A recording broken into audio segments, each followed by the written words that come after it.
नमस्कार, news state UP UK के digital platform में आप सभी का स्वागत है और मैं हूं आपके साथ आशिमा त्यागी। और आज हम बात करेंगे महाकुंभ 2025 की। जी हां, लगातार महाकुंभ 2025 को भव्य और दिव्य बनाने की तैयारियां जोरों पर हैं और ऐसे में उससे पहले लगातार बयानबाजियों का दौर भी जारी है। और ऐसे में अगर बात करें 13 दिसंबर को पीएम मोदी खुद इसकी महाकुंभ की शुरुआत करने जा रहे हैं। इसमें भी लोगों में एक उत्साह देखने को मिल रहा है क्योंकि पहली बार ऐसा होगा कि पीएम मोदी इस महाकुंभ की शुरुआत करेंगे। जनरली अगर देखा जाए तो अधिकारी और मेला अधिकारी जो है वो इसका शुभारंभ करते हैं, लेकिन दूसरी तरफ केशव प्रसाद मौर्य का एक बार फिर से बयान यहाँ पर सामने आया है जिसमें उन्होंने गैर सनातनियों को लेकर एक बार फिर राग अलापा है। आज हम इसी पर चर्चा करेंगे। मेरे साथ रवि जुड़ेंगे और उनसे समझने की कोशिश करेंगे क्योंकि रवि पहला मौका नहीं है इस तरह की बयानबाजी सामने आई, उस पर भी आएंगे। लेकिन उससे पहले कुंभ को दिव्य और भव्य बनाने की तैयारी है और ऐसा पहला मौका होगा जब पीएम मोदी इसका शुभारंभ करने जी। जा रहे हैं। टोटल 4000 हेक्टेयर में इसका आयोजन हो रहा है इस बार। जी। और सरकार को उम्मीद है कि 40 करोड़ श्रद्धालु जो हैं इस बार कुंभ संगम में डुबकी लगाएंगे। और साथ ही साथ ये बहुत सारी अन्य चीज़ें भी की गई हैं। डिजिटल महाकुंभ की तैयारी चल रही है। अलग अलग देशों में जाकर इसके लिए प्रचार के लिए वहाँ रोड शो की तैयारी चल रही है, हो रहा है। उसके अलावा उनको अलग अलग सुविधा कैसे लोगों को स्वच्छता के लिए कैसे काम किया जाए, उनको सहूलियत कैसे मिले, जो श्रद्धालु आएंगे कुंभ में उनको सहूलियत कैसे मिले, इसकी तैयारी है। और साथ साथ वहाँ अगर किसी को परेशानी हो तो उससे तुरंत कैसे पहुँचा जाए, इसके लिए भी कुंभ प्रशासन जो है, जो मेला प्रशासन है, जो मेला करवाता है, वो उसकी तैयारी कर रहा है। इसका हाल ही में योगी जी अभी गए थे वहाँ औचक निरीक्षण करने। हाँ। उससे पहले केशव प्रसाद मौर्य गए थे, जहाँ जो आपने जो उनका जिक्र किया कि उन्होंने जो बयान दिया है, जो उन्होंने बयान दिया जिसका हम लोग आज जिस पर चर्चा करने वाले हैं। बिल्कुल, लेकिन देखिए बताया रवि जी ने कि किस तरह से जो तैयारियां हैं वो अंतिम छोर तक पहुंची है क्योंकि जनवरी से जो है ये कुंभ मेला अपने जो है रूप में नजर आएगा। ऐसे में 13 दिसंबर से इसकी शुरुआत जो है वो प्रधानमंत्री नरेंद्र मोदी खुद करने जा रहे हैं, तो उत्साह जो है वो कहीं ना कहीं सनातनियों का बढ़ते हुए नजर आ रहा है। लेकिन दूसरी तरफ जहां तैयारियां हैं तो वहीं अगर देखी जाए तो दूसरी तरफ बयानबाजियों का दौर भी जारी है सत्ता पक्ष की तरफ से लगातार। और चाहे सत्ता पक्ष की हम बात करें, संघ की बात करें रवि, जी। तो लगातार ये मांग उठ रही है कि गैर सनातनियों को इस बार जगह इस महाकुंभ में ना दी जाए। इस और अभी हाल ही में केशव प्रसाद मौर्य ने भी कहा है कि 2017 के महाकुंभ को अगर आप देखें, समाजवादी पार्टी के दौर के अगर महाकुंभ को देखें तो कहीं ना कहीं हिला हवाली यहाँ पर की गई और एक ठंडे बस्ते में छोड़ दिया गया था। हाँ, उन्होंने कहा था कि आज़म खान खुद सफाई में महोत्सव बना रहे थे अखिलेश, और कुंभ की पूरी व्यवस्था जो है चरमराई वो हुई थी। चरमराई हुई थी और उनको आज़म खान के भरोसे छोड़ दिया गया था। हम्म। इसके अलावा उन्होंने आज जो कहा है कि कुंभ में गैर सनातनियों की क्या ही ज़रूरत है, तो इस पर भी सवाल पूछा गया था मीडिया से कि ऐसा-ऐसा विचार है। और अखाड़ा परिषद ने खुद कहा है, मांग की है कि हम नहीं चाहते कि यहाँ गैर सनातनी आएँ। उसके साथ बाबा बागेश्वर धीरेन्द्र शास्त्री जो हैं, उन्होंने इस मांग का समर्थन किया। कई और हिंदू नेता हैं। आरएसएस का खुलकर बयान तो अभी तक नहीं आया है, लेकिन कहीं ना कहीं हाँ, मांग उठती रही है, मांग चाहे उठती रही है उस पर।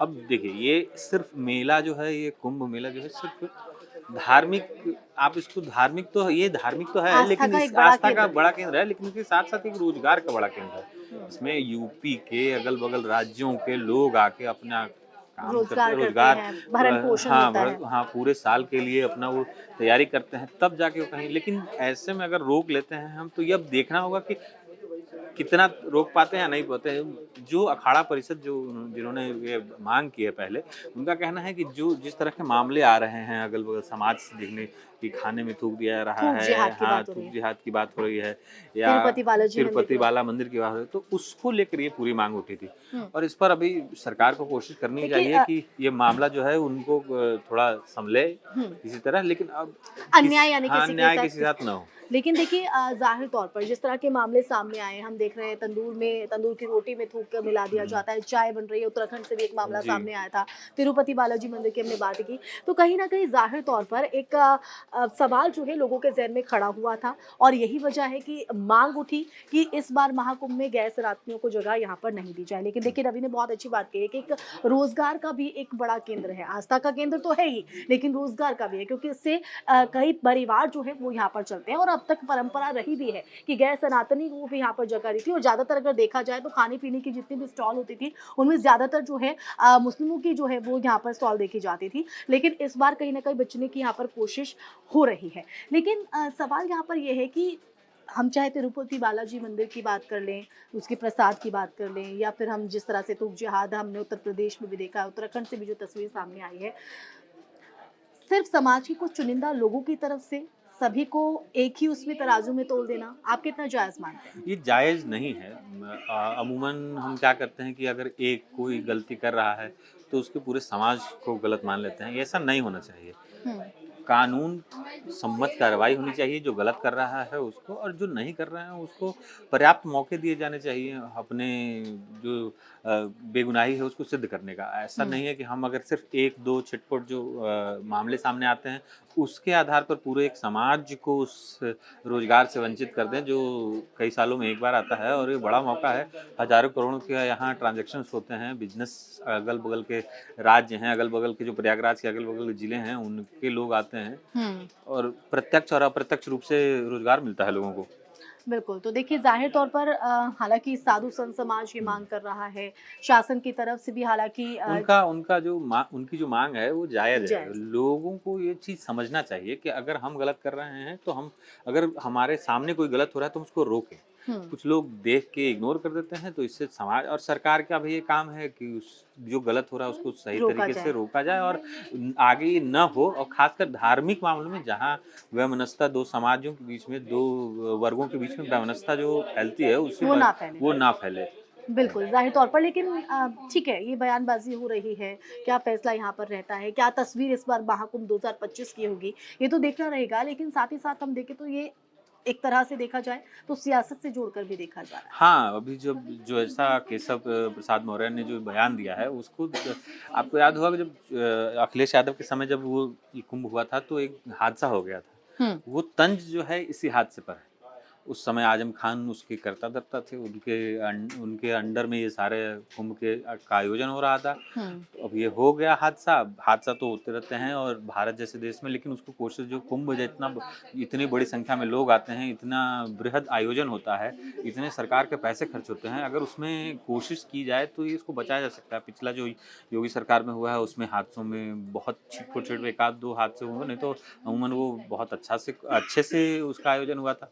इस बार कोशिश है कि इसको और बृहद तरीके से किया और जाए। देखिए हाँ। स्पेसिफिक किया गया है केशव प्रसाद हुँ, मौर्य की तरफ से कि एक-एक श्रद्धालु पर जो है हाँ। वो यहाँ पर फ़ोकस किया जा जी। रहा है, और इस बार अगर देखा जाए कुंभ का जो पूरा आयोजन है, वो हाईटेक करने की भी कोशिश है। जी हाँ, डिजिटल हुँ, डिजिटल कुंभ के ज़रिए इसको पूरे दुनिया में प्रसारित करने की तैयारी है। कोशिश है। अलग-अलग जगहों पर जो सिक्योरिटी कैमरे हैं, उनकी कोशिश है, पुलिस की व्यवस्था को है।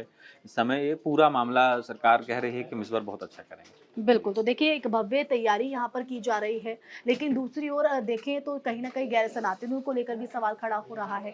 तो ऐसे में सवाल यही है कि इस बार महाकुंभ 2025 की जो तस्वीर है, वो यहाँ पर क्या रहने वाली है? क्योंकि शासन तो ये कह रहा है कि जो एक-एक श्रद्धालु वहाँ पर पहुँचेगा, इस बार का महाकुंभ 2025 हाईटेक होने वाला है, यानी जो भी वहाँ पर पहुँचेगा, उन्हें किसी भी तरह की दिक्कतों का सामना नहीं करना पड़ेगा। लेकिन दूसरी ओर सियासत भी इसमें देखी जा रही है। तो देखिए रवि ने आपको बताया कि किस तरह से सियासत भी यहाँ पर हो रही है, गैर सनातनियों को इजाजत नहीं दी जाए, ये भी मांग उठ रही है साधु संत समाज की तरफ से, क्योंकि उसका भी एक अपना कारण है। लेकिन दूसरी तरफ महाकुंभ 2025 को दिव्य और भव्य बनाने की भी तैयारियां अंतिम दौर में पहुंच गई हैं। 13 दिसंबर को पीएम मोदी इसका शुभारंभ करने जा रहे हैं, लेकिन इस बार महाकुंभ 2025 की तस्वीर किस तरह से रहेगी और जो बयानबाजी यहाँ पर हो रही है वो कहाँ तक पहुंचेगी, देखने वाली बात रहेगी। इसी के साथ विषय पर यही विराम लगाएंगे, फिर हाजिर होंगे एक नए टॉपिक के साथ। नमस्कार।